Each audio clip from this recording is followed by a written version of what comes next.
Welcome to Moments with Marilyn. I'm your host, Marilyn Boyer, the mom of 14 homeschool kids who love the Lord and love each other.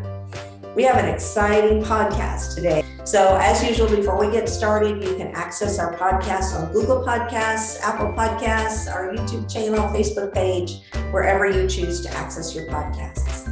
And please subscribe so that you will get notifications when we have new podcasts up. I am so excited to introduce you to my friend Diane Craft. I can't remember exactly when I met Diane, but it was years ago. We were both speaking at homeschooling conventions, and she has been into helping struggling learners for so many years. Diane, how many years have you been doing this? Well, I say 25 because if I said more, you would think I was old. Anyway, she knows what she's talking about, and she has so many tools to be able to help you. So let me just introduce you. She's a former homeschool mom from Denver. She has her bachelor's and master's degree in special ed. She taught in elementary and middle school special ed classes for 15 years. She's the founder of Child Diagnostics, an educational consultational practice, which she's been doing for 15 years. Diane asked God, and he showed her a new way to teach that helps students use both sides of their brain for easier learning and memory. She always says, whenever I see her, she says she wants to make learning easy for students. So many students, it's too hard for them, and that's the problem. She's the author of Craft Right Brain Student Reader Series, Right Brain Phonics, Brain Integration Therapy Manual to help remove learning blocks and the biology of behavior. She also helps parents with nutritional programs for kids because that can affect their learning as well. So let's get right into it. And Diane, first off, I want to ask you, well, first of all, tell us about your family. How many kids do you have? You homeschool them? Yes, I have 2 kids, homeschooled one. The other one was way on her way by the time we heard of homeschooling. We've been in this a long time. We may, I don't know if you remember Raymond Moore. Yes. From the Better Late Than Never. Yes, we heard him talk at conferences. So that just gives you an idea. We were basically in the beginning pre-check years and pre-convention years. So yes, my son is a special education teacher. My daughter is doing really well in, of all things, math. So she's just a CEO of a company that does global payrolls and all of that. So they're all much more accomplished than I am, but they put up with me and we get along fine. And I do all of these things that you just said that I did. But I don't do windows and I don't paint walls. But what I do, I've had a passion to help make learning easier for kids for all of my life that I've known of it. Diane, how do I know if I have a struggling learner? I know some moms are thinking that because we've heard for years that boys are slower readers. How do we know if there's a problem that needs addressing or if we just need to wait for more time to pass? Very good. Yes, you stated that well. How do we know? I'm just going to give you, I think we talked a little bit before we were recording. I'm just going to give you an example. Basically one way of thinking all the way to the other and anything in between. It's how we look at things globally, in other words, versus just one test or one report or one meltdown day. We don't need to change our whole life. I had all day long, we get the opportunity to email back parents. They call, they email us. So we've had this wonderful time of being able to consult with parents. So we know a lot of parents. And so one mom called and she said, she's just so frantic. She just thinks that she's just not doing a good job. And we said, okay, tell us about it. Because it could be yes, it could be no, right? We don't know. Let's just see evidence. And so she said, well, yeah, he's struggling in math. And she just doesn't think he's reading. I said, okay, give me more details. First of all, what grade is he in, or what, She said, well, he's a kindergartner. We just started school. I said, okay. I was well, he's only in 1st grade reading and 2nd grade math. said, okay, so maybe we can take our foot off the accelerator a little bit, and maybe we can kind of do a little bit of play dates, because really he's not behind. Like he said, but we're such a smart family and he should be. I said, no, he's doing, in other words, common sense. We're going to apply common sense. We can do all the testing in the world, and we know them. I teach us all in the colleges. That's just only because I'm older, not because I'm wiser. But we go, it's so important to go by common sense. Our homeschool moms are savvy. They are smart. As I work with them, I realize they know their child. And they have a gut feel. The Holy Spirit puts it in there. They have a gut feel if something's really wrong, they generally don't miss it. Then I had a call about a couple of days ago, a wonderful mom who was working with all her children on something, the Charlotte Mason program. There's so many good programs out there. That's a very friendly, user-friendly curriculum. She was wondering because her son was struggling in school a little bit with the reading. And I said, okay, so how old is he? And she said, well, he just turned 11. I said, okay, so we have these little quick word reading tests that we're going to put at the end of the podcast, so the parents can just quickly do that in 5 minutes. Let's just get a bird's eye view. We're not into 0.00 wrong or anything like that. Just bird's eye view of how they're doing, because we know one day it'll be good and the other day will not be good. We anticipate that. So she had him read and do it several times, and she said, well, he got most of the words, but not all of them at the pre-primer level. I said, okay, so that's a really good time for us to now look at what kind of interventions can we do. Now, you said something very wise before. You said, but you had boys tend to learn later. Absolutely, they do. They shouldn't start school till 8, as far as I'm concerned. Yeah. But yeah, really. And then developmentally, unless they're grabbing a book out of your hands.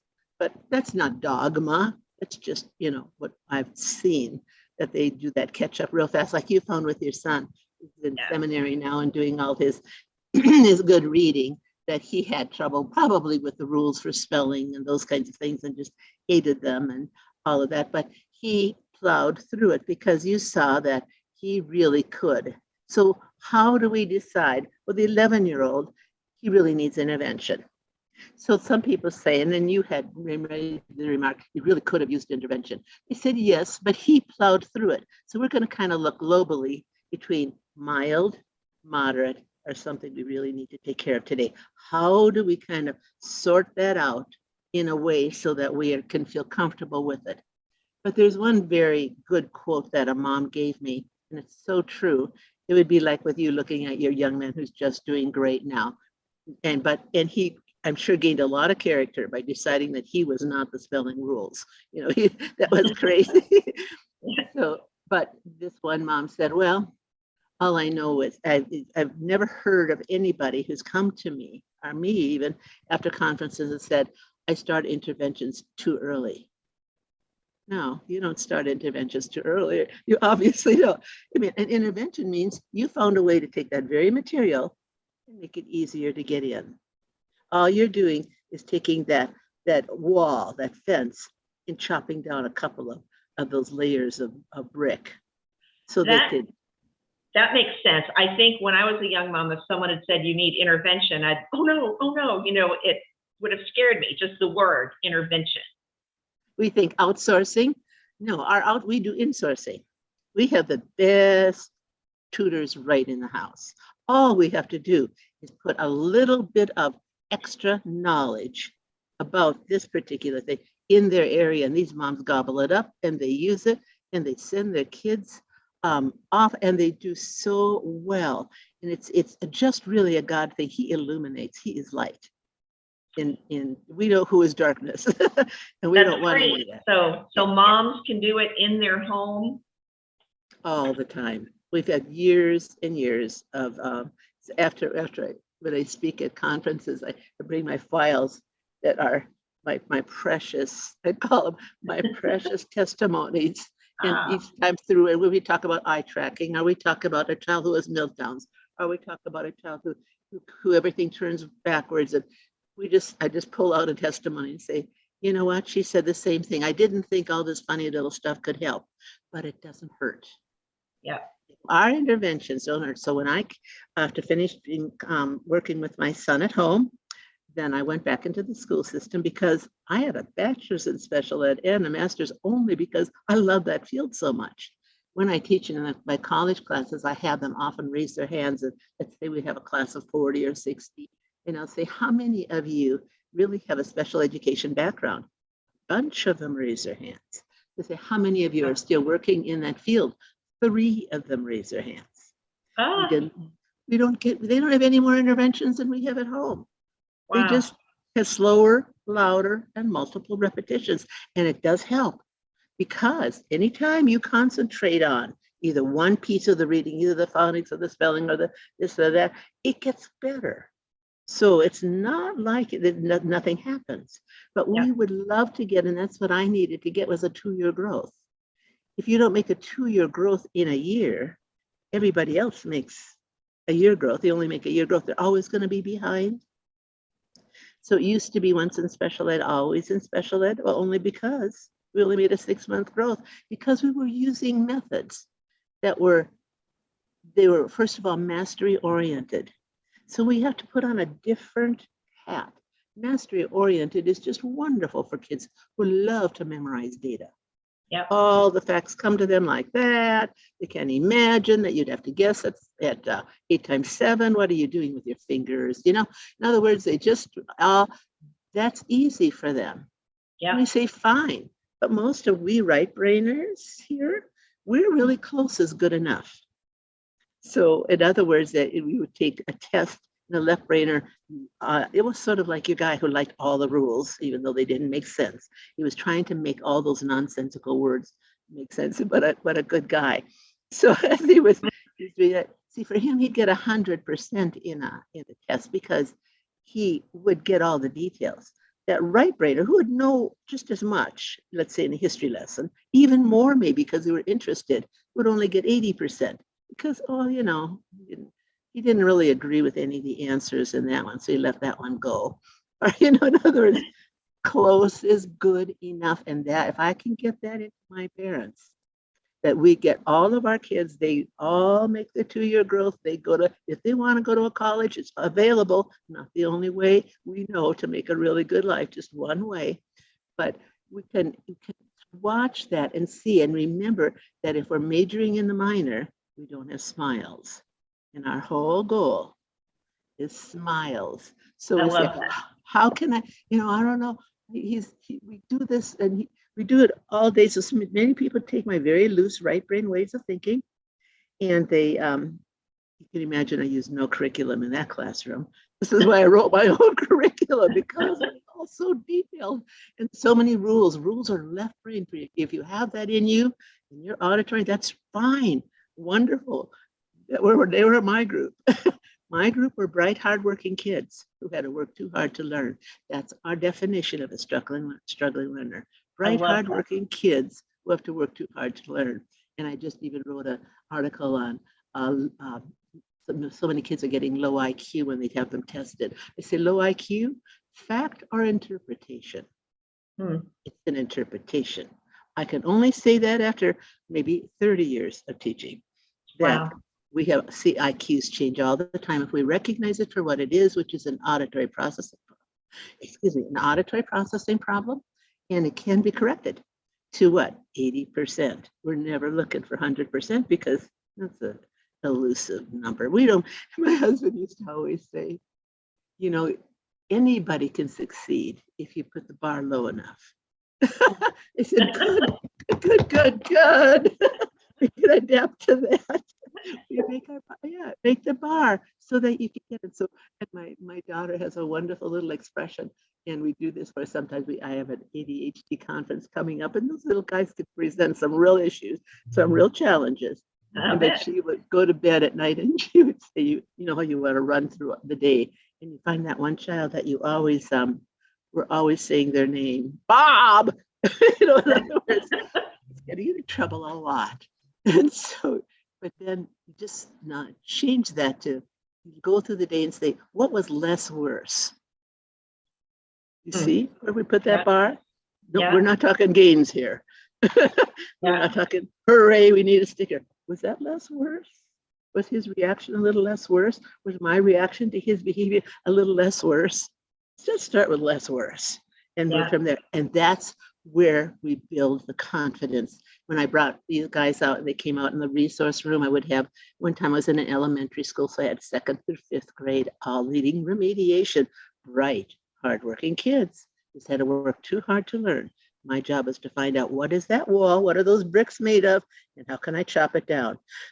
So that learning gets easier. Yeah, and it's so easy to do at home. I can tell you it's easy and inexpensive and doesn't take any more time than what you're doing now. Can you, real quick, before we get into the categories, can you explain what right brain and left brain is? There may be some moms that have never heard that or don't understand it. Sure. The left brain is, and we'll just do the more common things. That is very data driven. Well, for one thing, you just know God's sense of humor. If you're married to the opposite hemisphere. So, so one of you is real detailed.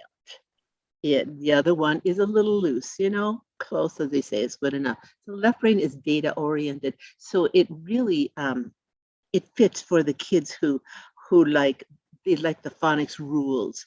They love spelling rules. I had one mom said, our maker of a spelling program, she said, I can get anybody, even dyslexics, to spell. All they have to do is memorize 80 rules.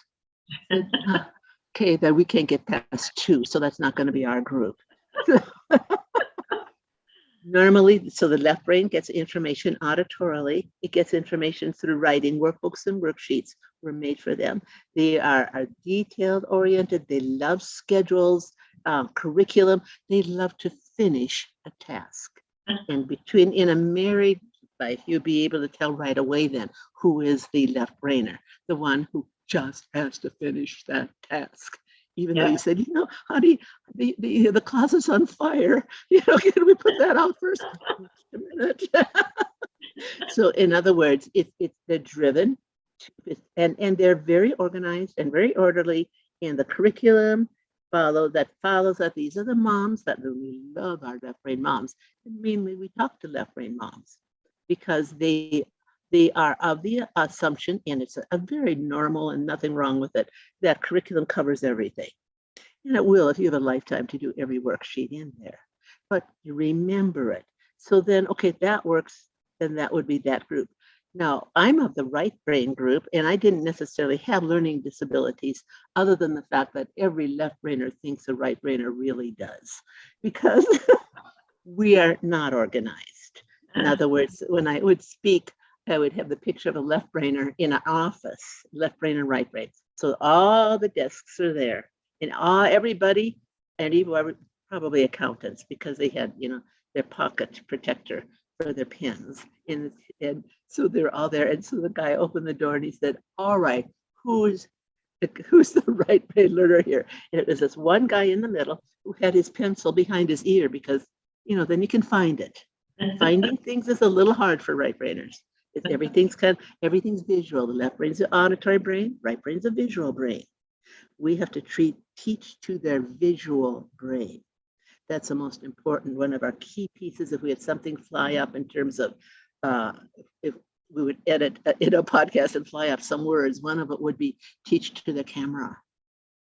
The camera's always going, so the rules of I before E except after C or Q or Y or Z or whatever they decide after that, right? Yeah. Or they say, okay, or oh, that one has a sloppy foot. Oh, that letter has a broken leg. So in other words, we need to put the memory hooks of the right brain on. Left brain short-term memory, right brain's a long-term memory. You're right brainers who probably got the B in their history test because they didn't know every single date, still know their history. Remember. The left brain will have done a mnemonic or a rhyming or some way to remember it, and they got it down on paper, but they don't remember it long term. What happens with the guys who are doing spelling? They're not taking a picture of words. They all have a marvelous photographic memory. No one showed them how to use it. So all we're going to do with these guys, if they don't love the spelling, this is so fantastic. I love this method. I learned it from someone much smarter than myself. June Jackson was an RN, and they learned that when you look up with your eyes, that physiological movement lights up your right brain. And so you've seen, spelling bee winners, they look up and they can see it in their head. Well, my guys have not developed that skill. So when they come in, we find all the words that they don't know for the week. We do start with 10 words or 15 words, whatever.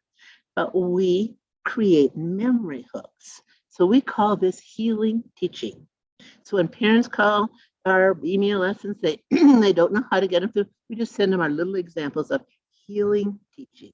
Healing teaching is showing them how to use their right brain. So we would take, like, for example, my 6th, 7th, 8th graders who were pulled out. I had about 10, usually boys. And we will talk, when you talk about nutrition, why we have, 2 times more boys than girls in our classes. And so it all has to do with that corpus callosum, that important midline. So with these guys, I said, so I just had them do a little quick spelling test. They spelled sure, S-H-U-R, the way it should be spelled, right? Yeah. My was M-I. Now, these were basketball players. Some of them were 135 IQ. Many of them were smarter than I was, but I reminded them that I was in charge of the class just because they were smarter than me. So what we did, we said, okay, we know S. We said, so when we put the U, I always had a whiteboard there.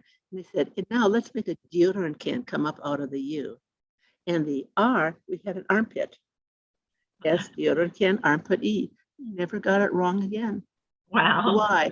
The right brain, the memory hooks. So what we call healing teaching, which means, do you see, was there any money involved in that? Any more time? No, we don't write them 5 times each or 10 times each or 100 times each. If their hand was their learning gate, you'd notice by now. You would have written it and they got it. No. So, but he wrote his and got it. That's because his writing gate is wide open to be learning. Our job is to open up that gate. We'll get to the writing gate, but right now, let's make him a good speller just by using his photographic memory. So we can use any one of these strategies, plug him in one by one, or if I have a child who's 2 years behind in everything and I need to get him caught up, I'll use all of them. You just dip in there and see what they need. So everybody, kind of, these guys all could use that spelling technique. So then we would do we just did an M, and then we had the Y as a slide, and then just put little stick figures on my slide, my slide, my slide. They're yelling and yelling. And you see what we add? Memory hooks. So the memory hooks that we add are the visual. Emotion is the #1 memory hook. So in other words, we can we add an emotion to, like, let's say Saturday. They're always spelling Saturday, S-A-T-E-R-D-A-Y. Should be, right? So we say, okay, so we put in black, the left brain's black and white because it just loves words. It would like words independent of each other, no meaning attached. They just like data for data's sake. They remember it. Yeah. Right brainers, you have to attach something to it to remember it. Like I remember all of my credit card numbers by, which groupings of people did what. Add personification. You can, so it's a huge lifelong skill. My college students often will text me and they say, Mrs. Craft, I use that spelling for all my anatomy and physiology classes.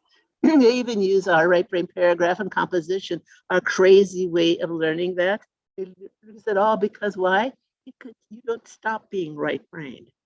You just learn more. So anyway, the emotion, add an emotion to that. For example, some letter we can't hold on to for the E. So we put in black, S-A-T, because see, that doesn't need any memory. It's already added. G-A-Y, they get that too, but it's a U. So we make a great big U, waves on top of the U, and then a stick figure diving into the U. Said, oh, Saturday, it was so boring on Saturday. He went swimming and bunk, he went right into the water. But how to get rid of the E? Then we put a little E in there. Oh, he would have been an E. He would have hit his head and gotten brain damage. You don't want to be responsible for brain damage, do you? I mean, the ambulance, think of all the stuff that could, just crazy. Their zany side is their glue. It's their Velcro. You can add it to anything. That's how we remember all our multiplication facts. Even in 8th grade, we did the PEMDAS. First, you do parentheses, the order of operations. All can be remembered by putting right brain glue on it. So when we teach the teachers, we say, you don't have to spend more time with this. It's just you teach the content with its memory hook. And what is its memory hook? So I get these wonderful left brain moms who say, well, do you have all the spelling words already done? I'd like to order them. I said, I bet you would. I'd love to have made them. It's a lifetime. I said, no, learn the process. So either we have, mostly we're dealing with boys. So if I would put a flower coming out of that, there's no glue there for them. It has to be guts, gore, gooey, irreverent. Somebody might have to pee their pants. They'll remember that forever. So it is so fun to see it because not only do they get it, they can spell it forwards and backwards.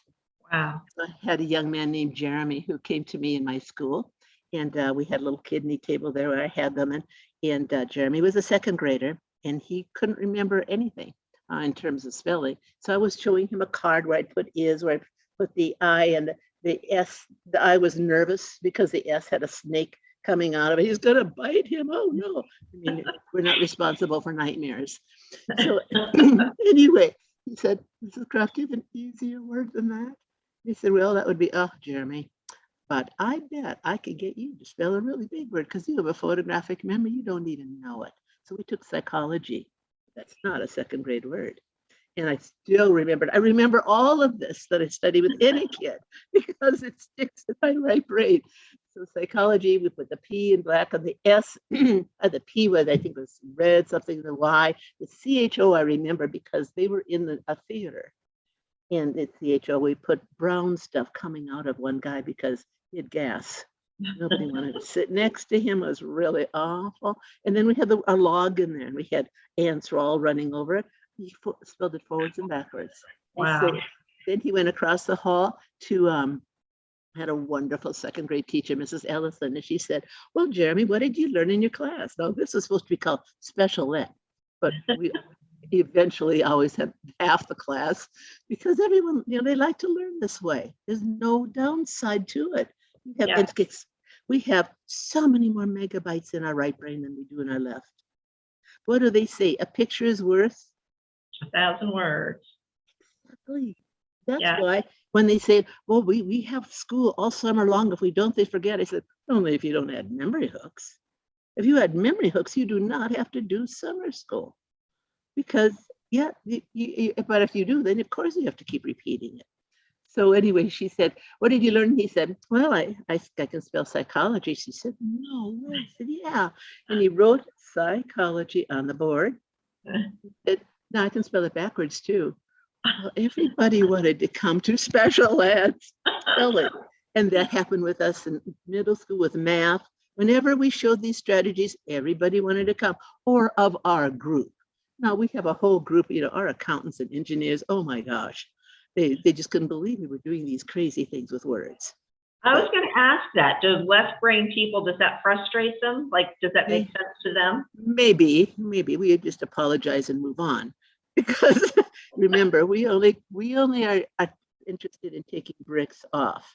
If they don't need the bricks off, they like it. They can kind of get into the game of it, but they don't need it. Yeah, okay. But no, it doesn't really frustrate them. It does for the moms. So, and sometimes at our booth when we're teaching, we'll just have our multiplication cards, which my 8th graders actually made. Each card has a little story to it. A bully did this or that, and they'll say. So the child will say, oh, look, and the mom will say, do we have to memorize the story too? They said, well, yes, and the Pledge of Allegiance and everything. No, no, you don't. For you, if it's hard, for them, it's going to be easy. And so it's a paradigm shift. The paradigm shift is we belong to what's called the Whatever It Takes Club. So these moms and are precious moms, and they're are doing all of these crazy things, and it's so not what they did with any other child before. Yeah. And it's so not what is comfortable for them. Now their husband would come home, of course, these are the guys that are drawing all over their papers, which is always good. It's always a good thing. So they are learning themselves to put on hooks. But you see how we can take subject after subject And we go in and let's apply healing teaching to that. So then they can save their money for a little while on a spelling book, because we just send them the 1,200 most commonly used words, or you can get it on the website from anybody. Get about 10 words, find out which letters they don't know, put the, one mom said, somebody has to make these for me though. I just don't have the imagination. I said, I know you guys don't, but your child does. Let him go. It is. And suddenly, what do we get? Smiles. Because we've gotten them in touch with the smart part of themselves, which is the most important part of this, is getting them in touch with the smart part of themselves, confidence, faith, and it begins to build. And when it does, it's just a fantastic thing to watch, the smiles. Because I remember at the beginning of the year, I would have, especially with my middle schoolers, and sometimes I would teach one time in a country club school district, another time in a pretty gang infested, also gang infested like this, and they weren't going to learn anything. And I was putting the long words up there because they were all testing a 2.5 in the Woodcock Johnson. They were 6th, 7th, 8th graders. People have used really good methods with them. They've done the very systematic phonics method, but they just couldn't remember the rules. And they've done the spelling method of writing, but writing is at their learning gate. They're already still making reversals. Of course, writing isn't going to get it in their brain. So many good people had done good things, and they were fine parents. They didn't want to be up, but they just couldn't learn. So we just completely put all the curriculum away, but still taught it. But we taught it with color and pictures. So we took the phonics and we didn't have them memorize any rules at all. We just put the OI on the picture of a boy, OA. Now, some people say, oh, but we need to give all sounds of the A, O. I said, for your group, maybe. I need to get 2 years growth. I don't have time for every sound. I said, what I do is I get the main sound in, always put it in color, always a camera, always teaching to the camera. Their camera is going all the time. Any spelling word we learn, like for the spelling words, let me just go back to that for a second. We would give them the 1,200 most commonly used words, find out which words they need to know, make a picture on it. My lesson plan was Monday, make the cards, and then take pictures. And then every day we just took pictures forward, backward. So we had no curriculum to follow in terms of writing, writing things out, or doing circling, or finding the word, or that's great, but it just dead end wasn't the glue they needed. We went with the glue they needed. So we were very expeditious in how we taught that. And the same with phonics, when these guys, they were going to sound out any long word. And they said, yeah, I can see why. Yeah, this would be too hard for you. I understand. And so I would, on the front, I just would put shun. They said, shun, T-I-O-N.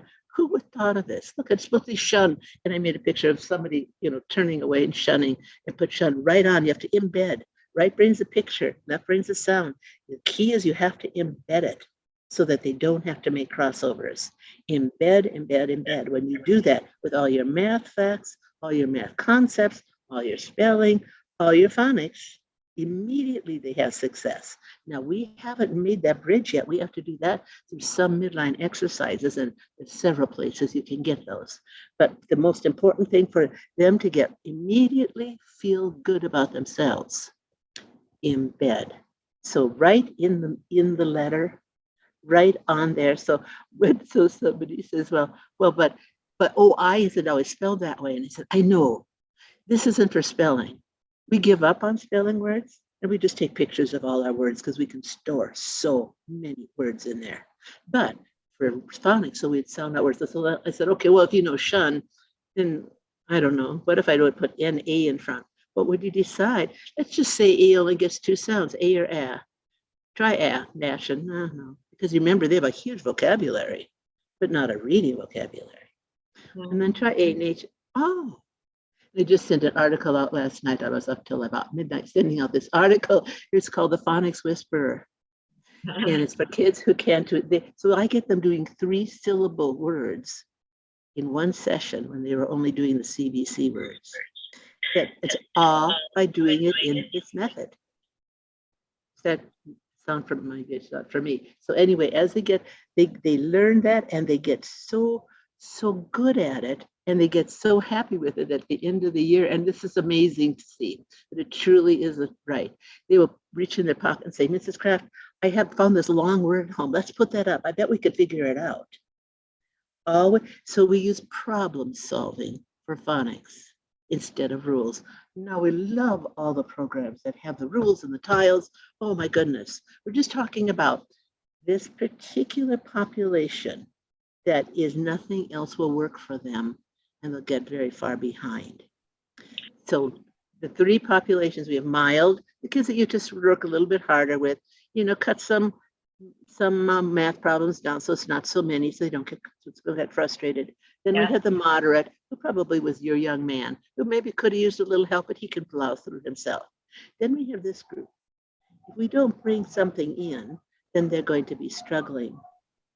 I had a young man come to me from Minnesota. For 15 years, I had a consultation practice, and people would fly in and we'd show them what to do. And Daniel was his name. And he had a fairly long last name. He was 6'4" at 14, darling. We've heard from him. They're all dads and probably be granddads pretty soon. Anyway, I'm always surprised how long I'm in this field. I love this, though. I just wouldn't give it up for anything.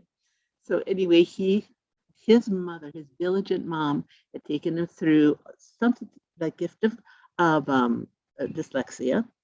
Good program. For some kids, it's just the answer. Another one had done the tile phonics program. Good program. If it had been worked, it would have worked for him. So I said, so he even wrote his alphabet and left out the F, and he didn't know it. He had an above average IQ. It's all the testing. So what do we have? Gifted with a glitch, we call it. So twice exceptionals. So anyway, I said, well, okay, Daniel, we're going to at least get your last name in this little session we had there. So we did. I put it up there. We had to have, somebody had to bleed. Another person had to cry. I mean, we had to add an emotion to it. And so I said, well, let's just see if that'll work for our sight words. For the sight words, we don't have rules for, you just have to know them. Hardest word for dyslexic is nothing to hold on to. You can't sound it out. No, you just have to know it. But they look at it, but sometimes it's EHT.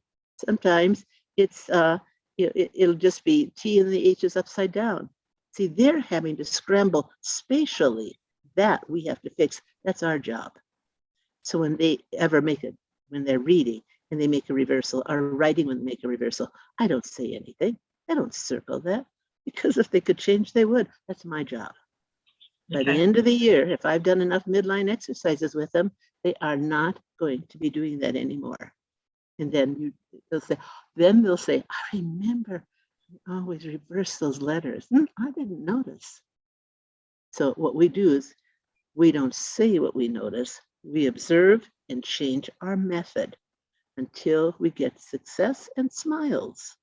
And if you don't, we have 25 articles on every single method that we have. It's all free, and you can figure out how to do it. Spelling can be easy. Show you exactly how to do it. We'll send you the list, or you can get it from anywhere else. So anyway, so he got his name right. And I said, let's just check sight words. We embed the meaning right on there, like when they're hollering, my slide, my slide, my slide, my slide. So now when they look at the word my in black and white, what comes up? The picture. And we got 11 sight words into him in that 4-hour session. We always videotaped it and sent them home so the moms would remember what to do. And so that's why we hear from them later on. And it's so cute. So Daniel learned. So I said, well, you're on your way. 11 sight words isn't the end of the world, but he had done none. He could not only read them, but you see how he could spell them? Because he had a picture of them. So for these guys, what we want to think about, if we're saying something with our mouth and they're just looking at us blankly, that's going out their left toe. So when you say something, you write it down.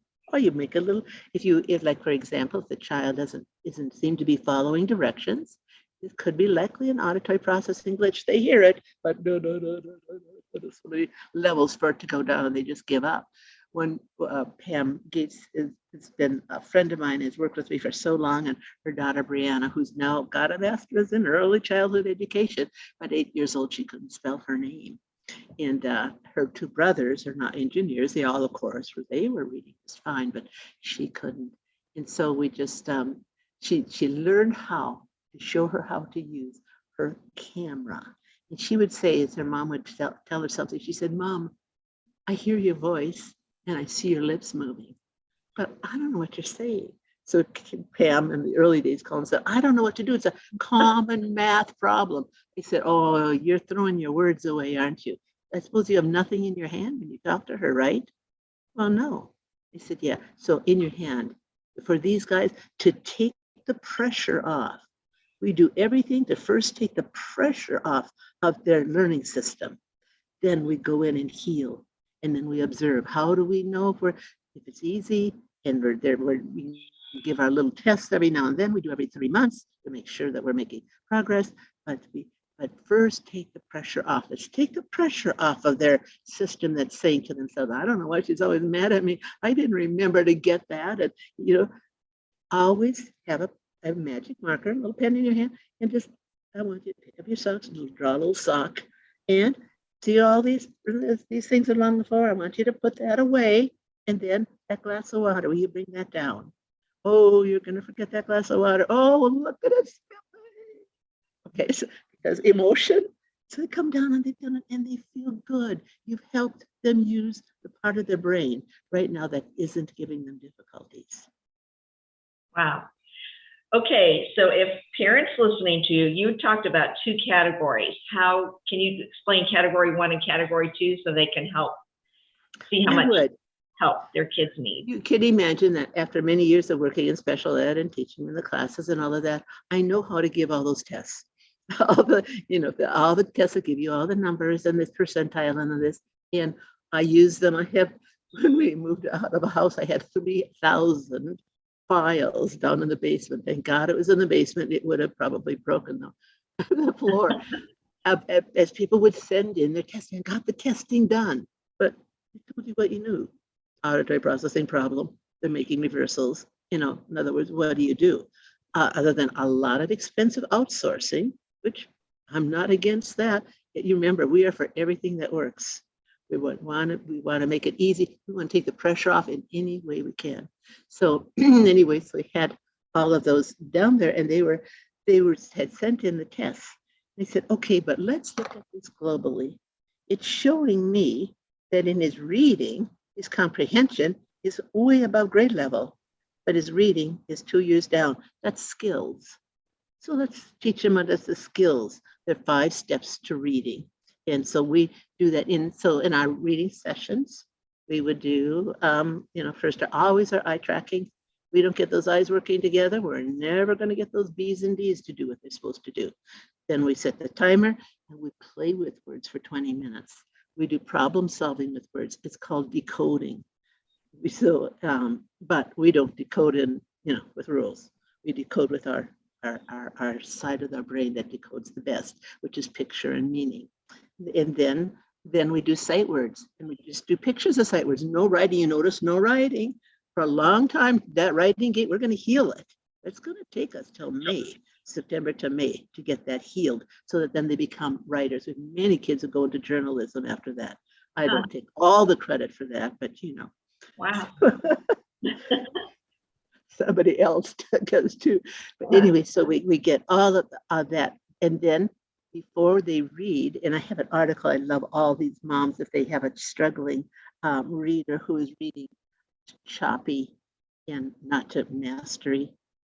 If we have to take that mastery hat, find a closet, a nice dark closet, and put the mastery hat up there for these guys, because that's going to bury them if we do it over and over. We have to read that story because he doesn't get it fluently. He said, "Oh no, keep going." We stretch them. 75% is good enough. Stretch them till they're going to get to 80% at the end, but not repeat. Other kids, you can have them. So that's not a dogma, you see. For other kids, like we're going to talk about our first group, who just need a little they hate all the math problems, or they struggle with some words. That for those kids, you can just do very small things, and they have the capacity to put up with all sorts of assaults from our curriculum. And they handle that just fine. Majority of kids do. That's not my group. My group is this very narrow group that have to work way too hard to learn. Yours is in the middle, and we'll talk about that in just a second. So as we were doing this with the sounding out and with the reading, then the pre-reading is so important. We never have a child look at a book cold because they don't know the words. Our job is to think of this reading aloud, oral reading, as a piano recital. So if you went to your piano recital with your child and the piano teacher got up and said, "We're giving Johnny a brand new piece today." I mean, you'd be looking for tomatoes to throw at her. I mean, what? She can't do this to yourself. It's horrible. He's going to not look smart, right? But we do that with them. So what you do is before anything they read, whether it's a book from the library, whether it's an at cat book, whatever it is, when we say go to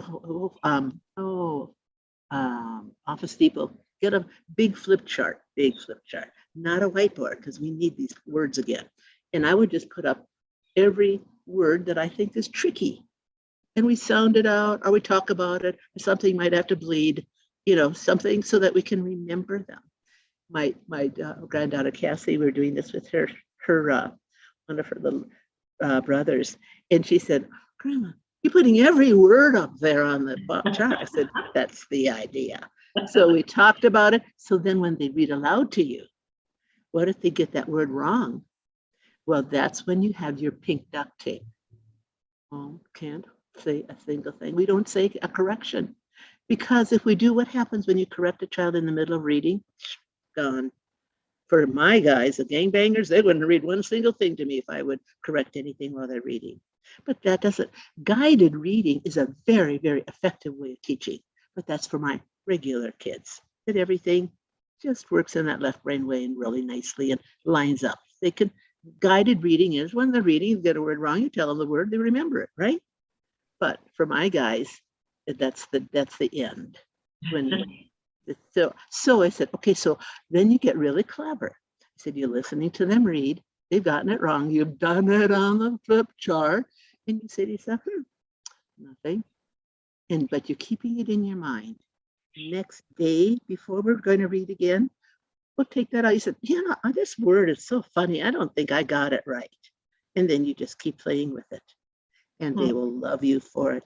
One girl said, "Mom, I must be getting so good at reading." Yeah, same words wrong. But she was getting it. So you see how we take their ego. We're very careful with it. The whole goal is to take down the pressure first. Then we're adding our interventions. But you're noticing no big curriculum to get right. No big preparation. It's not like, I have to prepare this lesson plan. No, you don't know what words you're going to have to store in your head. So you're going to get really good, because all my left brain moms, they're so good. They just love to have a list and check it off as they go. You got that one wrong. I said, I know. They're just going to have to turn their personality upside down for a little while. So those are the ways. So what do we have? We have strategies, or if they're just struggling a little bit. By struggling a little bit, that would be, like you said, boys, let's give them a little more time. If they really are very desirous of learning how to read or spell and not getting it real well, then show them interventions. But if they'd rather play and they're, under 8, say, let's give them a little bit of time. Let's not go past 10. And I don't want to be finite with numbers, but I'm dealing with left brain moms. So I've got to be a little more detailed than sorta, coulda, Yeah. But that's, in fact, I have to tell you, I don't know how many thousands of kids I've worked with, but the average age is 9 and 10 when finally the parent says, "Oh, he's not going to grow out of this like Susie and Johnny and Joey." And you say, "What can I do?" So there are many places you can go, but just go to one place. Is our website, is dianecraft.org. And we have little assessments that we would do And one of which is just put a picture and just write a sentence about it. If they can just write one word, they can write something. So you kind of help them say, you know what, I would put them in this medium intervention, or I would, we can help you. Or all of our articles, you don't have to talk to us. If you read the articles, you'll know that too. So many ways to access this different type of teaching, because we're going to teach them how to use their brain, how to problem solve words versus memorizing. Well, they get to be very, very good college kids if that's where they want to go. They learn how to store information like you've never seen. So if we have case, or you have a child who every other subject is good except writing, and that would be like, then our moderate group would go over here, because if they hate to write, we take that seriously. I mean, not like they'd have to love to write, we know that. But if they just hate to write it, or if they can tell you a word orally, spell it, but then you put the offending utensil in their hand, and they have a block between the right and left. So then we have to get rid of that block. So for the first one, the interventions that we're going to do are just giving them more time, cut out some math problems, or if they don't know their multiplication, get those cards we have, or look at them and make them yourself.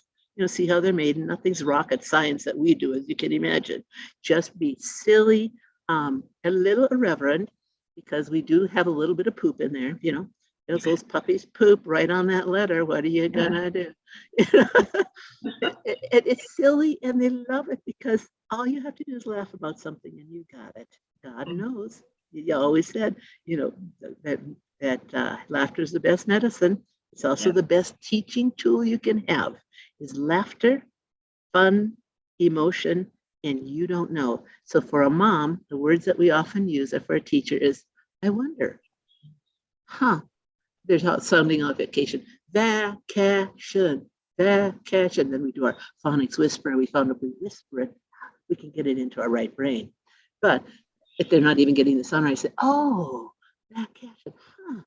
I wonder, is that a word you heard of? Let's try it out. Oh, vacation. You see, wonder and let them climb that ladder themselves. Versus correcting, because they won't have problem solved it. And so that's so it's in the teaching. So we send, like for the phonics, we set a timer for 20 minutes and sound out long words. We're just making our second book called The Advanced Right Brain Phonics. But again, it can be taken from anything. It's just adding the pictures. So while they're doing that, you are watching the wheels go until they say, oh, I know. They always are seeing a part of the word they know. Like we studied sure for a while. I said, oh, I put up adventure, just put in sure, and then I put an then, and then I put an add. Oh, adventure. You see how we kind of break all of the phonics rules, because it isn't really phonics. It's problem solving words, and they get really good at that. So for our first group right here, we're just going to take off the pressure if you're giving too many math problems, or you're not explaining it with a pencil in your hand or a magic marker in your hand. You're just going to add those tools. You're the best observer in the world that the parents are. Observe what is hard. Not like we're not going to do hard stuff. We have to plow through some hard stuff, but we can't make everything hard. We may have to put science on the shelf for this semester. We may decide we're just going to do reading, writing, arithmetic for this semester this time. Everything else is just going to be videos. I mean, they're good learners. Learning isn't their problem. It's getting the information in, getting it arranged so it isn't scrambled, and putting a hook on it. We know how to do that. Any subject can be taught with what we call right brain strategies, visual strategies, whatever you do. But right brain, we know, is the emotion, it's the color. This is God's sense of humor. If your firstborn is left brain dominant and you don't have a miscarriage in between, your second one tends to be right brain dominant. It's just about the time you figured out how they learn. You get the other dominants who would just assume the left brain dominant child, when your curriculum comes in, they help you unpack it. The right brainer is down the street on their scooter. They are gone. They do not want to unpack that curriculum. Not that they're not good at it. So So for our medium guys, they're really easy. You know, and you're already making accommodations. I just say, do them confidently. Know that you can slice off a lot of fluff. And we, of course, you know that the whole workbook does not have to be used. In fact, a workbook should be something that the mom uses, and it should be done orally. And when we write, we're going to write papers, not silly sentences in workbooks. That uses their battery energy when we really need it for learning how to write a good paragraph, learning how to. So in other words, I save that energy for that. And I can get all the information I need just orally. So, you know, just to know that that's a very good way to teach. That is not cheating. That's not cutting everything out. That's not, oh, no, they're not going to be ready for real. Of course, they'll be very ready. We do all of these raw, crazy ways of teaching. Our guys get, in fact, one guy, after we did the reading comprehension training with him, he went from a 13 in his ACT to a 31. Wow. Because we showed him how to make a movie in his head while reading. No, you know, find the title that fits this, you know, all those kinds of practices. No, we sat there and actually read sentence after sentence. I've done this with my class all the time. We have an article called Training Your Child's Photographic Memory for Spelling, and then for reading comprehension. And we make a movie in our head. First, it's line by line. Then next day we do it. Maybe it's 3 lines and we make a movie until they can tell you the whole story. That's how 31, he got a scholarship. 31 in ACT gets a scholarship from 13, whereas before he was just reading words. Just reading words. Do you remember? Data. He's getting all the data in. There wasn't a word he couldn't sound out, but no movie. So instead of doing reading comprehension books, we sat there and looked up and made pictures. We have that all explained. Again, that's what I did when my 6th, 7th, 8th graders, they said, you know, they're flunking all their tests because they don't. I said, oh, okay, I got little mini mysteries from Remedia Press for $10, and we read and I showed them the method, and it just continues to work. Again, that's June Jackson, my wonderful RN, who is no longer with us, but she did a fabulous job of passing on the philosophy that this is more megabytes than the left. We love both hemispheres. We don't exalt one, but we don't have to, because school system exalts the left brain. It's that curriculum is written by detail-oriented people. So we make that work for us. So the middle, so say you have a child with a moderate needs, and this is child that is confusing to you. So those are the ones we call gifted with a glitch. In other words, they can read really high, they can do all this, but they can't spell or write, or they hate to write. So what we need to do is they have an internalized midline. Well, how can you also tell they have an internalized midline? Tying shoes takes a long time. They hate to ride the bike. They left and right, they often will go down the stairs homolaterally versus heterolaterally. All sorts of things. In fact, the midline is such an important part of learning and knowing us where our place in space, that we have something in Denver called driver's ed, Denver driver's ed. And every now and then we'll have one of them call and they say, could you pick one of our kids and show them that writing eight, the crazy 8 they call it, that you do? I said, because everybody loves Joey. He's really nice, but none of my guys will drive with him. They won't get in the car. Because I said, oh yeah, he's not centered, is he? Lane, you know. So we bring him over. We do the writing aid exercise, developed by Dr. Getman, also Dr. Paul Dennis, and all wonderful people who know more about the brain than I do, but I saw the possibilities, and remember, I prayed. So that brought this information to me to pass along. So I'm so glad for those guys. But we showed them that, and they go back and they say, yep, they're fine now. What is the writing aid? Okay, like what? So the writing, so just to, and I will get to, that's a great question. So when they don't have a good, strong midline, and they're doing, how can you tell if they reverse B's and D's beyond age 7? So many times they say, oh, I know, we just circle them. It doesn't matter. Circling doesn't give them a, I didn't know that either. So I don't mean to be casual about that information. everything that right now makes a lot of sense to me didn't for a lot of years. I had to observe a lot and wonder a whole lot, but that doesn't. So I said, okay, but if they only, or they'll say they make a B or D wrong, but they always correct it, or only once in a while. I said, so let's think about this. Learning requires battery energy. They only have so much battery energy. You'll know when you've reached it, and they have meltdowns, and they ought to, because you didn't figure it out. You'll figure it out. Oh, okay. What else can I do that will take less battery energy? So he said, when they are making, you actually see a written B, or they read on and know that they do that one time. There are 5 other times they had to think about it.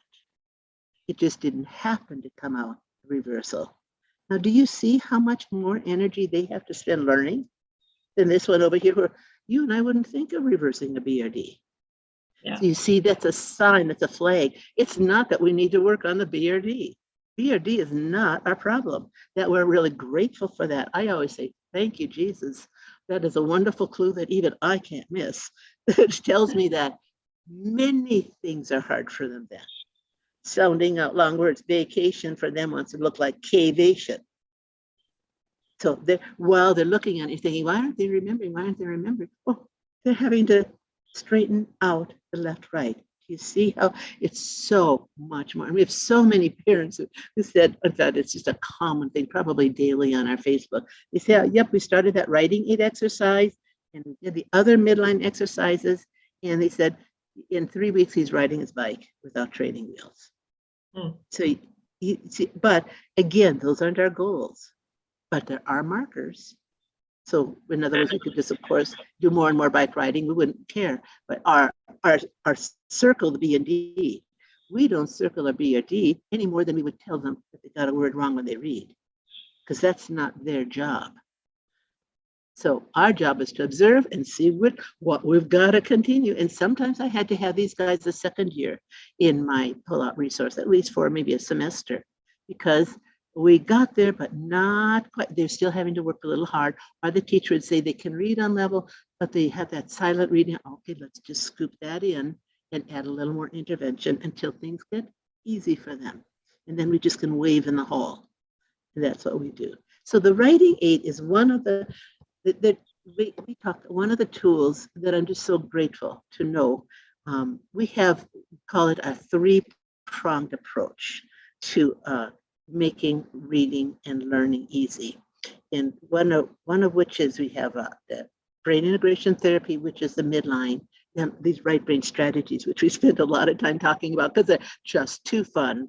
And you can do it as soon as you get off the podcast. You can do it with your child and they'll love it and you'll feel good about it. And then I became a nutritionist because I realized that 85, like I found in Dr. Crook's research, 85% of our kids who had trouble with memory and learning and hyperactivity had early antibiotic use and early ear infection. So then we go in and, as you know, taking care of that whole gut, because the gut reflects the brain. So, and get those neurotransmitters going. And it's just really wonderful. The research was right. The corrections work well, but that's the 3rd prong of the stool. But the first, I would say, if I had to have only one tool of my 3 prongs, I would do brain integration therapy, because, and I didn't know this, you never learn this in your classes. I would so have benefited from it. And I have so many teachers now across the country that are doing this and seeing the same thing. In fact, we teach this course to OTs and PTs for their continuing ed, because they know it's like dyslexia, it gets a muscle memory. You have to change it out of the system. When you do, and I didn't know this, who would have known as an educator that I would be doing exercises like we're in a gymnasium? But when I learned the power of the midline, God knew, what does has the baby do? Crawl. As a baby crawl, when they crawl, they're doing the crossing the midline of the brain and body. So if they didn't crawl, then when you're changing your baby's diaper, if they're wanting to be an early walker, you can't stop them, of course. They want to do that, but you touch their opposite knee and hand every time you're doing a diaper change or just for play. You can make those connections. We need to get them connected. So the writing 8, as we call it, it's an 8 laying on its side. That's one of the 6 daily midline exercises that we start our day with. That is going to add 20 minutes to their day. But that's all. It's also incorporated in that 45-minute reading lesson is all these exercises. So when my kids came out to my resource, and I had them for their reading, and I made the grade and everything because I did every part of the reading. They found that as we would do that, they would just get better and better. So there's 6 midline exercises. We have it in our brain integration therapy manual that's for home use. They also have it at Brain Balance. Brain Balance has really good outsourcing of midline that they can do. Our hope for the future, they also have crossing over midline. So we're not the only ones offering this, but I just took all of that and made it work in one reading session or one writing session so that I couldn't change their schedule, so this all works with that. So there's 6 exercises. One is just standing there doing the cross crawl, touching the opposite side of the knee. So my guys would sign up. I'd often put tape on the floor. We do it together, cross crawl. That begins to make the connections. Some of them are going to be one a homolateral, same side. Then you take your hands and help them. I love that when I find homolateral kids because they're going to make me look so good. Because that means they have no connections. Anything I do is going to be good. We're going to see changes right away. Others just do it really easily. In fact, we have Jacob is one of our grandchildren. He's working in the area of biology. He wrote his name at age 5, completely mirror writing. And so I said, well, Jacob, let's do the cross crawl. And he did homolateral. And Cassie, his sister, said, I can do the cross crawl. Look, I can do it upstairs. I can do it downstairs. I can do it. You just go sit down over there, Cassie. And so, but Jacob is now writing articles for science magazines. So wow. It is Dr. Getman, Dr. Dennis, and all these wonderful people who came up with this. And we made it work in the educational setting. So everybody adds a layer. So they do the cross crawl, then we do the eye 8 exercise for those guys who their eyes are skipping all over so they can't read. We do that too.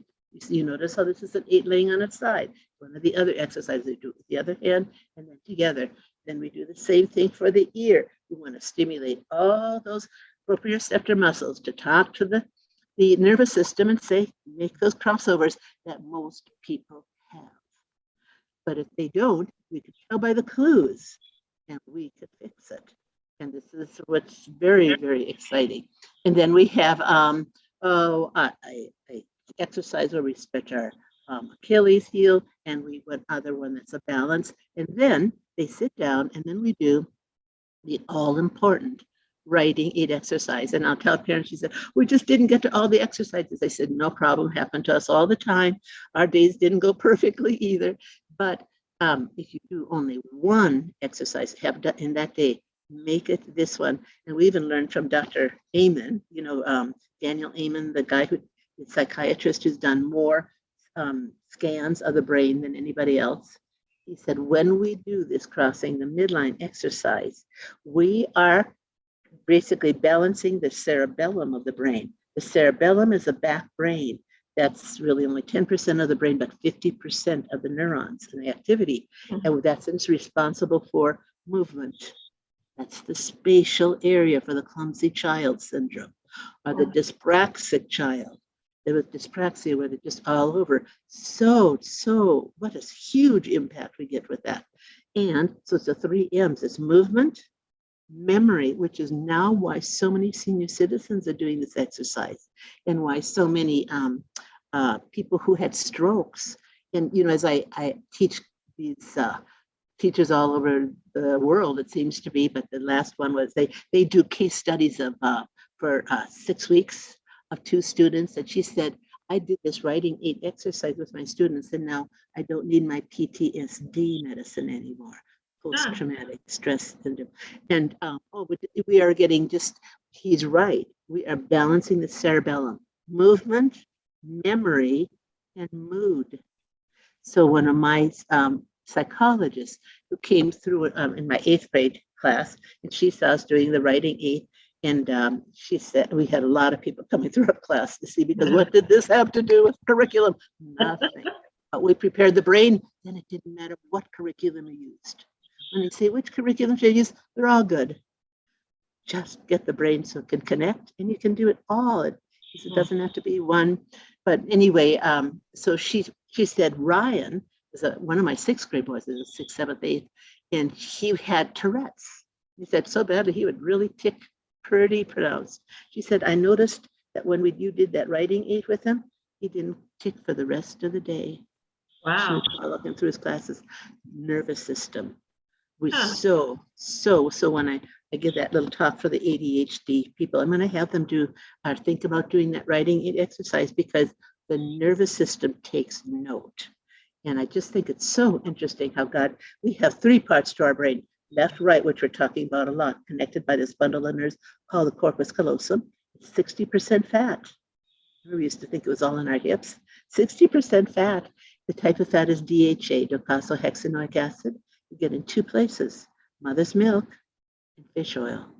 So all the studies about dyslexia, dyspraxia, dysgraphia, they run in families that are low in the essential fatty acids. And we found that the essential fatty acid is DHA, is fish oil. Boys have a 3 times higher need for fish oil than girls, because estrogen is made for girls, and that's a fatty carrier. Testosterone is not fat. So as a result, we see boys in our autistic group, boys in our ADHD group, boys in our learning disabilities group, boys. In fact, when I have a girl, I bond with them right away. We write notes and everything, because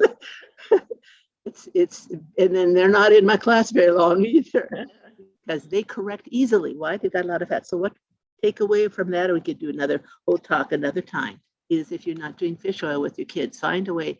We have these articles again for free or on our website. If you can't swallow, get good old Twin Lab orange flavored emulsified Norwegian cod liver oil. Give a teaspoon a day or tablespoon if they're older. You'll start seeing good changes in how they can, and the retina of the eye is made of DHA too. In fact, many optometrists have DHA right there. And so if you can, and otherwise we use an EFA blend for children by Nature's Way. And it has, again, this protocol amounts where it's, they need more than just a little bit. But I tell you what, that little bit is really helpful. No downside to that. The girls, I always tell them, your hair will get shinier. Tell the boys, their muscles will get bigger. Wow. So you've got articles about that on your website. I have articles about that on my website. And when we just click and attach and send it out there, and these gals are savvy. They know how to do it, and they'll have stories of their own. So the writing aid exercise, and that is something that we have in our brain integration therapy. We don't have that out in an article. We talk about it, but the reason we don't is because it requires some very specific monitoring. If we just do it casually, parents are going to do it and say it didn't work, and it loses its reputation. Whereas I've never seen writing aid not work when we do it properly. But the properly is why we need something like the manual. The manual, or brain balance, or hope for a future. They're all new things that I didn't know right away, which is the midline. I didn't know the midline words where learning was at. I didn't know that. Well, now, even by bypassing to the right brain, you see what I'm acknowledging. The midline's not doing what it's supposed to. The corpus callosum doesn't have enough connections, and it's usually fat. It's good old fat for the brain. So it's just an exercise where we 11 by 17 paper. We take an 8 laying on its side, so it looks like maybe the infinity symbol with a bar right down the center.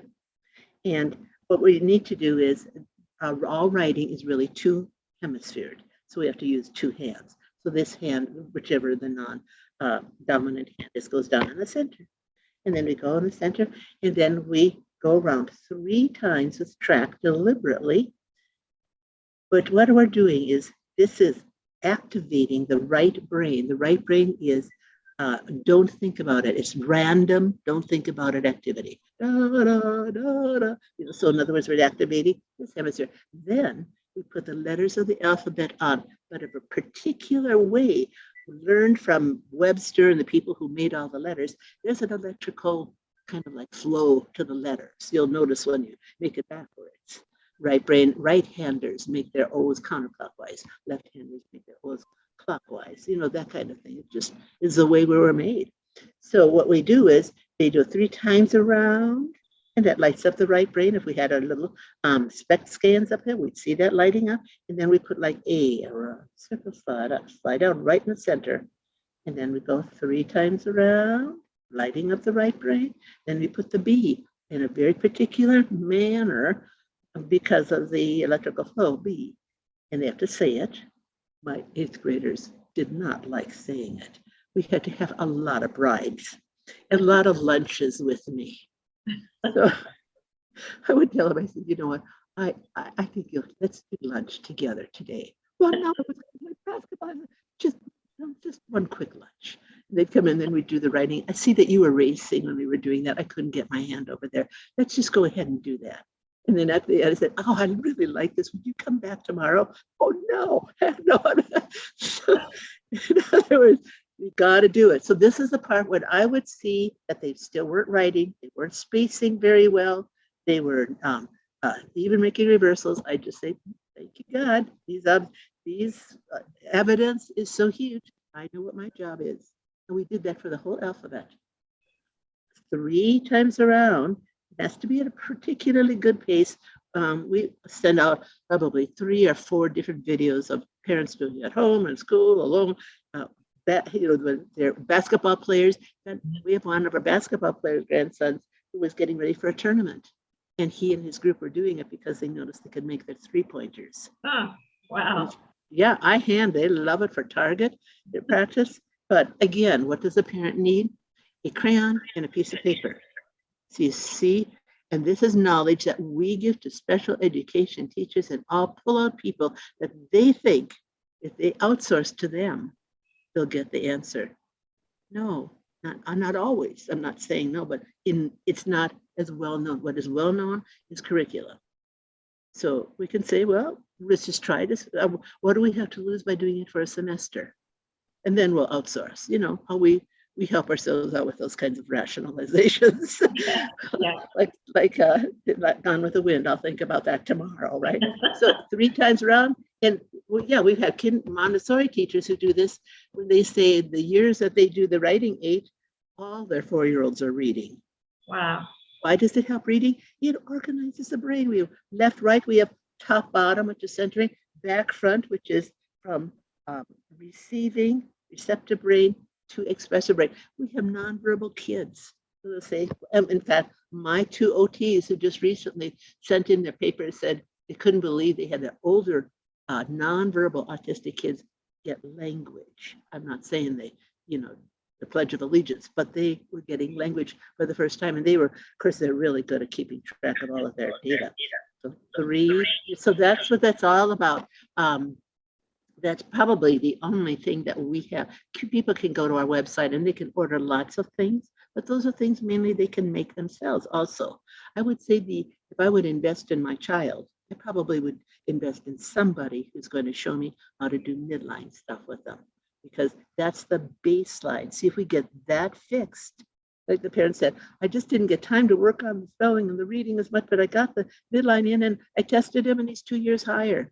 Wow. Sure, it was in there. It was scrambling. So that's how. Now, if I have the 3rd group, which is needing everything, then I do all healing teaching, which means the reading's going to have, everybody has the exercises. If they come to see me, we do midline exercises. And we're going to do that. And then I teach them the spell. Everything I can teach them, I'm going to teach with memory hooks attached. That's what healing teaching is. The content is the same. We expect the same spelling words. We expect the same math level. We're going towards the same vocabulary level, but we do it with memory hooks. It just takes 5 minutes more, or even maybe not that, because we're not doing the workbook. A different way. We change our paradigm.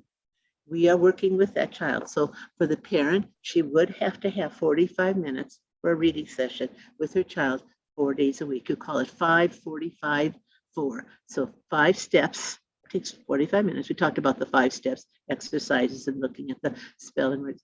So we have 5 steps. It takes about 45 minutes. And we only need to do it 4 days a week. And you've got a book that explains how to do this? It's all on the Brain Integration Therapy Manual. It's all in one. Now, we do have our right brain phonics where we did our funny stuff with it, but they can just look at it and make it themselves, because you just take a list of words and do all that. It's all the raw, as they call it. Or if they just want to order that, they can. But then, like even for the teachers, they only need to order one, because I put it up on the overhead. For parents, you're going to, do a flip chart. It's not a workbook that's consumable. They have to get more of. It can be used every year. So in fact, the only reason I started making product, I was just a special ed teacher, just doing what I love to do. The wonderful thing about special ed is no one understands it, only God. And if you ask him, you've got it all. But nobody knew, so nobody put any pressure on me because they expected nothing. So much so, I have to tell you that by the end of the year, the first year, the director of special ed came and had meetings. She said she wanted to have a meeting with Mrs. Alvarado, who was my buddy there. I showed her everything, and we learned this all together, and wanted to see, because she had heard that we were spending so much time on exercises, and that didn't belong in special ed. We said, "Oh, what are we going to do?" And we prayed, and so my principal said, "Everybody's trying to get into our school to get there, because." Elizabeth, he said, "Are they not making 2 years girl?" "Yes, but we think she's teaching them the Woodcock Johnson." The what? The Woodcock Johnson is a standardized test to whether or not you get into special. I said, "Yeah, if I could teach him that, I'd teach him anything else too." So anyway, he got it, that it was just a lot of, at that time, and this was a long time ago when we didn't realize that body movement really did make a difference. They were kind of married to their curriculum. Is fun to teach.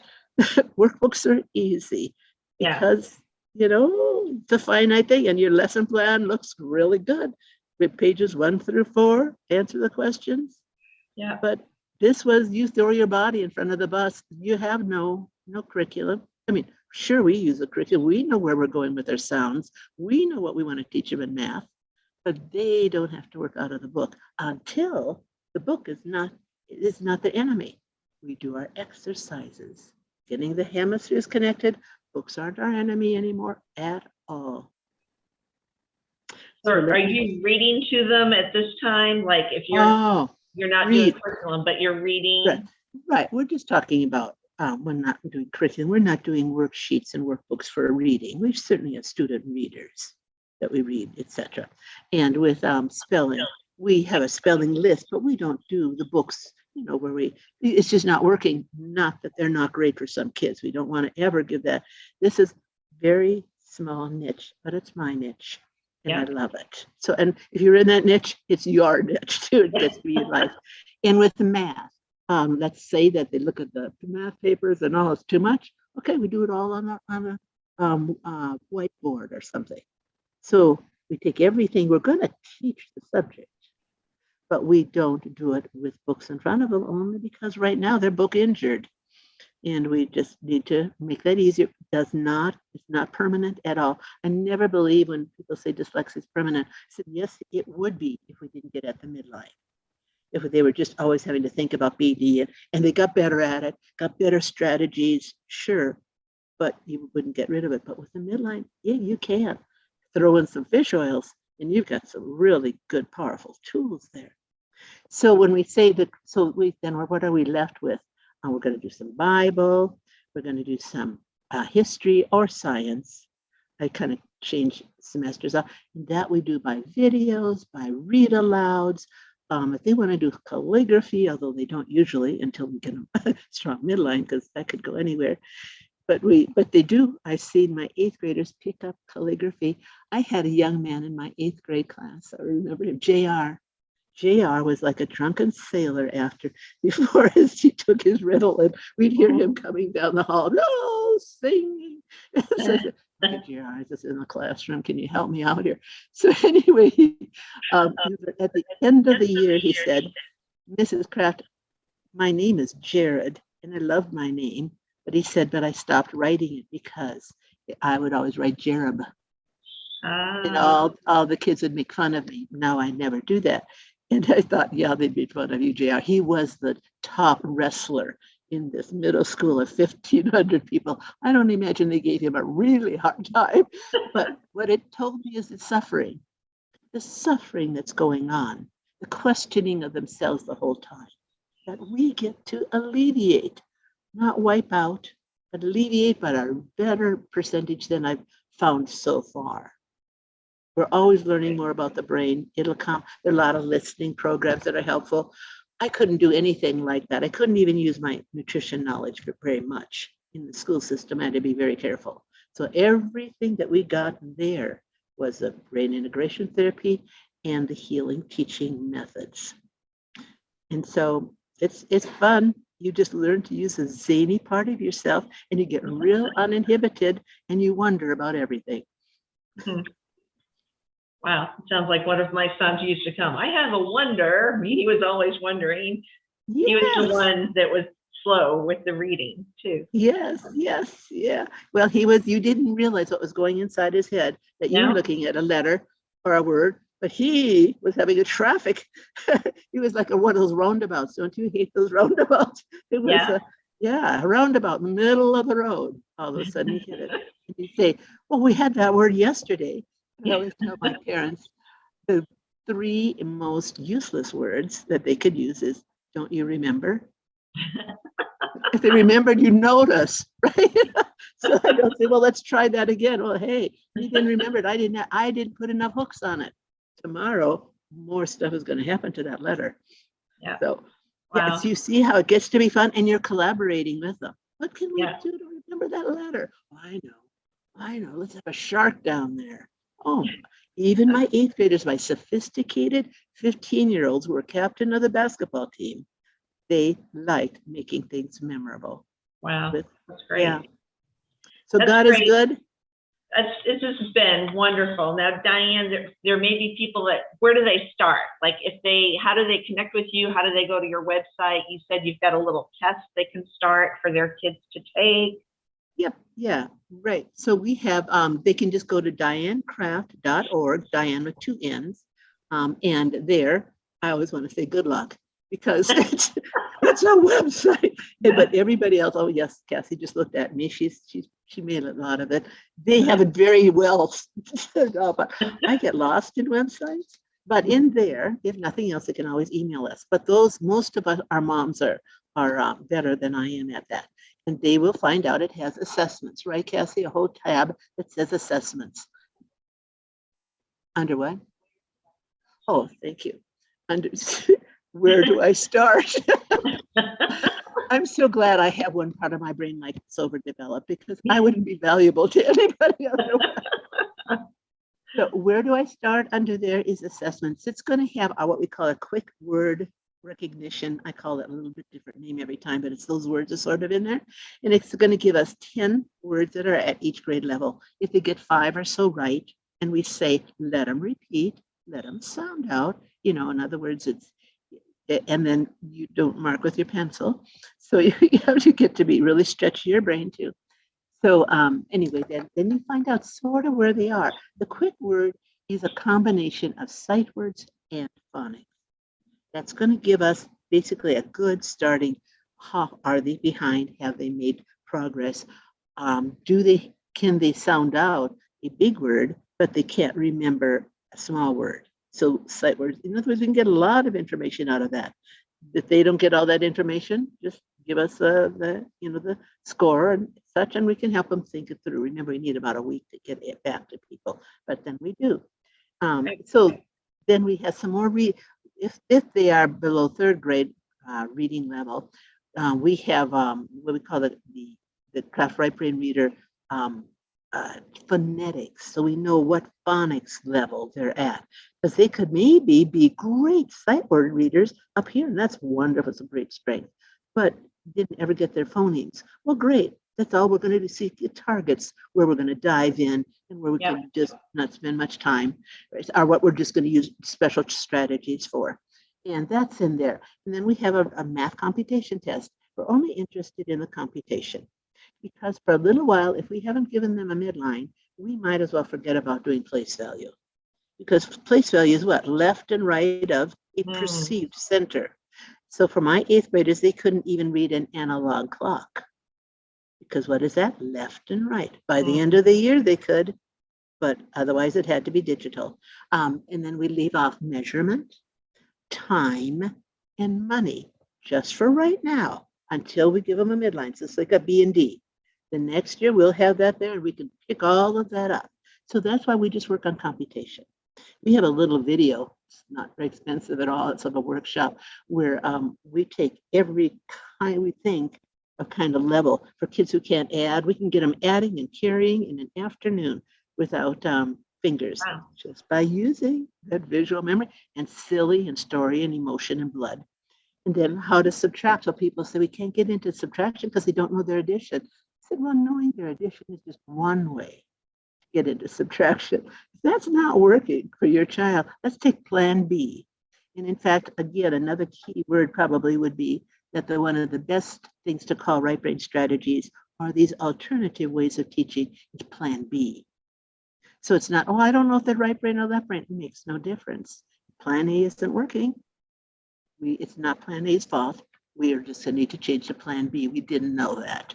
So we changed to plan B. So then you would help with that.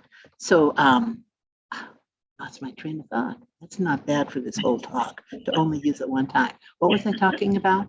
I was talking about plan B, plan A, plan B. Mm-hmm. That was only 1 second ago, Marilyn. You got to do better than that. So anyway, as you do it, you're going to go all the way through and you're going to help them. It'll say, so that was the math test. I was talking about the assessments. That's what the math test is. But we have a video that will just show them a little bit of everything. Or articles. Articles tell the same thing as a video, so they can decide. So the math test, and then we have just a little baseline for writing. So we'll just put a picture of a bird or such and ask them to write a sentence. Some will say the big bird is in the cage. Others will say there is a bird. Others will say BRD. Whatever it is, we say thank you. Almost everything that they do for us, we say thank you. We almost never correct at the time. But we gather that in. Next time when we're brand new, we pretend we never saw it before. Oh, what's this word? Or what? So, and then we go from the, and then each one of these can be filled in with a strategy. So they can download those. They can do it. What's going to be really helpful for them is we're going to talk about the 4 learning gates. Do they make reversals? What are the symptoms they have? How deep do we have to go into the brain integration therapy? Do they need all of it, or do they just need the dysgraphia part of it? That will show in there, so they can download that and let us know, or they can figure it out themselves. You can imagine, probably, I think we were saying we sell about 2,000 of those brain integration therapy manuals a year. You can imagine we are not talking to everybody. So I'm hoping it's fairly user-friendly. If not, they let us know and we change it by the next edition. So that's, or hope, as I say, hope for future, they work right with you. And if you need to outsource your child, brain balance, that's a group that will work. They don't do the healing teaching, right brain teaching strategies, but they know Midline, and remember that is the biggest powerful player here. Okay, wow, this has been so helpful. I'm fascinated by the learning. I've seen a lot of these things in my own kids as you're talking. Yes, yes. And you knew enough to make it all work out really well. And that's the population that we have. We also, Cassie makes up a podcast notes from what we talked about today. Okay. And just lots of other things. So if they go to your website, and are you Moments with Marilyn? Yes. Okay. .com or org? It's actually, that's the podcast, Moments with Marilyn. My email is learningparent@AOL. Oh, yeah, I see that. Perfect. Yeah. Okay, good. So you can send show notes whatever to that. Yeah, exactly. So they can go to your website and they can get the podcast notes and everything that goes with this. And yeah, we'll post that underneath the podcast, which is Moments with Marilyn, and our website is Character Concepts. But yeah, we'll post all that in the show notes so they can access it. So what we want to leave the parents with is the fact that they can do this. God has anointed them to do this. There's a lot of help around. And I always say it doesn't have to be this. If you have a diagnosis of dyslexia, dysgraphia, or you just think your child's working too hard, learning doesn't have to be so hard, and it doesn't have to be so expensive. You can do it at home, and it actually takes less time than you will think, less time than if we used the regular curriculum. But the regular curriculum, don't put far away. It is wonderful. The IEW curriculums, all that, there's absolutely wonderful. The Matthew, so many of them. Just put them on the shelf for right now. It's right now. Have faith, believe that God's leading you. And if not, then let us know and we'll help you out of the ditch, because we've been in there ourselves. But you will see wonders because God is in charge of this whole deal. That makes so much sense. Thank you so much, Diane. I know you'll be hearing from some people, and I know there's so many people you've been able to help even with this talk today. So thank you so much for joining us. You're welcome. Thank you, Marilyn. It was a pleasure.